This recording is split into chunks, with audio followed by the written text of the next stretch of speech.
दोस्तों, आज की कहानी है बहू, तुम पूरा दिन घर के कामों में क्यों लगाती हो। दोस्तों, कहानी शुरू करने से पहले अगर आपने हमारे चैनल को सब्सक्राइब नहीं किया है तो सब्सक्राइब कर लीजिए ताकि आपके पास पहुंचे हर नया वीडियो।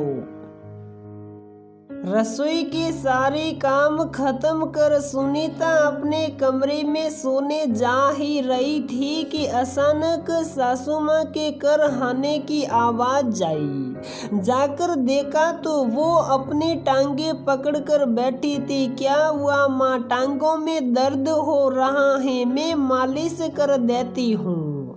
और तेल उठा उनकी मालिश करनी शुरू कर दी। ना ना बहू, रहने दे, मैं खुद कर लूंगी। आज सुबह तुझे बुखार भी था, तू बुला लेती मुझे मदद के लिए। कोई बात नहीं माँ, अब तो पूरा दिन भी निकल गया और मैंने सुबह दवाई ले ली थी, मैं ठीक हूँ। सुनीता की शादी को 7 साल हो गए हैं। सुनीता के घर पर उसकी सासू माँ तुलसी जी, ससुर शंकर जी, पति दीपक, छोटा देवर पंकज हैं। वैसे सुनीता की ननद भी है जिसका नाम श्रुति है। कहने को तो उसकी शादी हो चुकी है, पर घर के पास रहने की वजह से अक्सर उसका आना जाना लगा रहता है। सुनीता अपने पूरे दिन की थकान भूल अपनी सासू माँ की मालिश करने में जुटी थी। सासू माँ अपने मन का हाल बयां करने लगी। मैं तो घंटों अपनी सास की मालिश किया करती थी, पर तुम आजकल की बहुएं घर के कामों की आदत तो होती नहीं है, इसलिए हर काम में इतना समय लगाती हो और पूरा दिन पता नहीं कैसे घर के कामों में ही निकल जाता है। सुनीता जवाब देना चाह रही थी, पर जानती थी कि कुछ बोला तो सासू माँ सामने से 2 बातें और बोलेगी, हल कुछ निकलेगा नहीं और बातें यूं ही बढ़ती जाएगी। तो बेहतर है चुप ही रहो। अगले दिन सुनीता रसोई में नाश्ता बना रही थी कि सासू माँ रोती हुई कमरे से बाहर आई। दीपक और सुनीता दोनों उसकी आवाज सुन भागते हुए बाहर गए। उन्हें बिठाकर पानी पिलाया। रोते हुए कहने लगी, मैं क्या करूं बेटा, अपनी बच्ची को यूं दुखी देख मेरा तो दिल भर आता है। सुनीता समझ गई कि जरूर श्रुति ने अपना कोई दुखड़ा इन्हें बताया है। ऐसा हर थोड़े दिन में अक्सर होता ही रहता था। माँ की जरूरत से ज्यादा बातचीत भी बेटी के घर को खराब कर देती है, पर अब सासू माँ को कौन समझाए। खैर, सुनीता ने उनसे पूछा कि माँ आखिर बात क्या हुई है।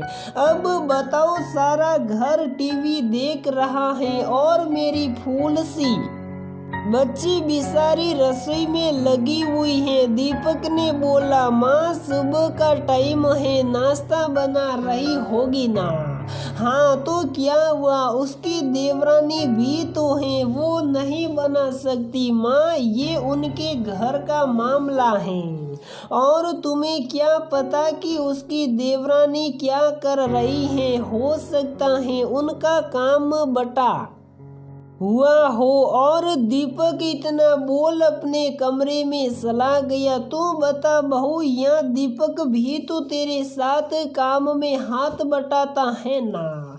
उधर जमाई बाबू कुछ काम नहीं कर सकते क्या। सुनीता जानती थी ये तो माँ की शुरू से आदत थी। अगर दीपक को जरा सा भी रसोई में घुसते भी देख लेती तो ऐसा मान लेती कि सारा काम दीपक ही करता है और सुनीता तो बस खड़ी रहती होगी। बहू, हमने आज तक तेरे किसी काम में टोका टाकी की है जो बना देती है, चुप साप खा लेते हैं। कल तेरी सब्जी में नमक कितना तेज था, पर मैंने तो कुछ नहीं बोला ना। अरे भाई, क्या हो गया, हो जाता है कभी कभी। कितने दिन से मेरी अलमारियां गंदी पड़ी हैं, मैंने तो तुझे एक बार नहीं कहा साफ करने के लिए। सुनीता मन में सोच रही थी कि अलमारी साफ करनी है तो साफ साफ बोल दो ना, इतना घुमा फिरा कर बात करने की क्या जरूरत है। सासू माँ ने सुनीता हाथ पकड़कर पूछा, बता आज तक कभी मैंने तुझे कोई परेशानी दी हो?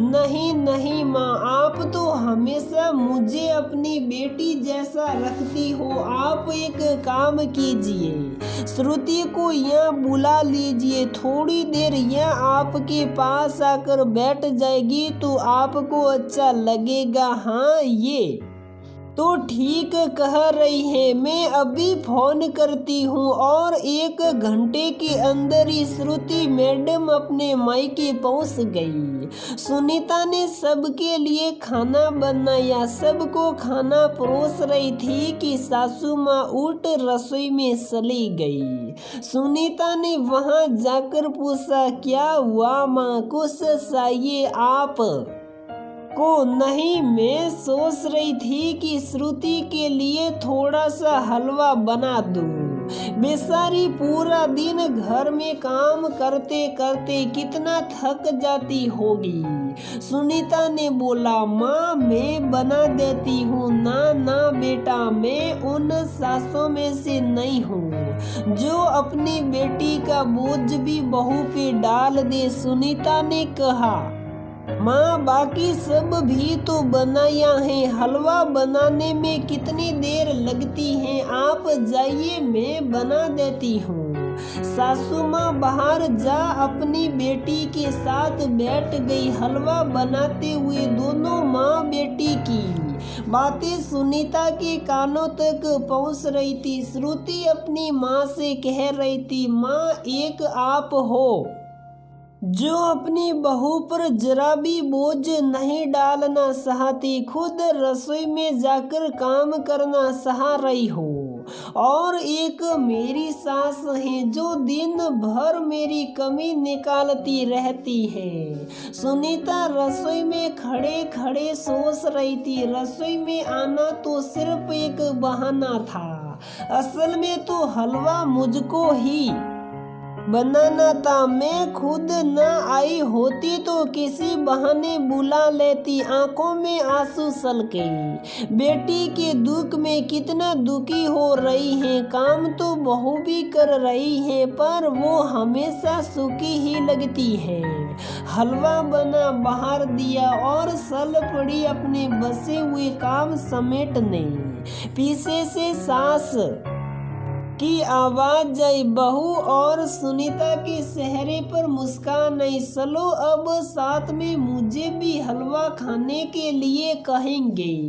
पीछे पलट जवाब देने लगे कि सासू माँ ने बोला, बाकी बचा हुआ हलवा पैक कर दे, श्रुति अपने घर ले जाएगी, शाम को खा लेगी। जी सुनीता फिर से रसोई में चली गई। अक्सर ऐसा होता है कि बेटी की आंख में थोड़े से भी आंसू आए तो माँ को बहुत दुख होता है और ये दुख बिल्कुल जायज है, आखिर वह माँ है। पर बहू भी तो किसी के घर की बेटी है, काम करते वक्त वो भी थक जाती होगी, आंसू तो उसके भी निकलते होंगे। अगर दो प्यार के मीठे बोल मिल जाए तो वापस से चार्ज हो काम करने लग जाती हैं। तो दोस्तों हमारी ये कहानी यहीं पर समाप्त होती है। अगर आपको हमारी ये कहानी पसंद आती है तो प्लीज़ वीडियो को लाइक करें, शेयर करें और हमारे चैनल को सब्सक्राइब ज़रूर करें।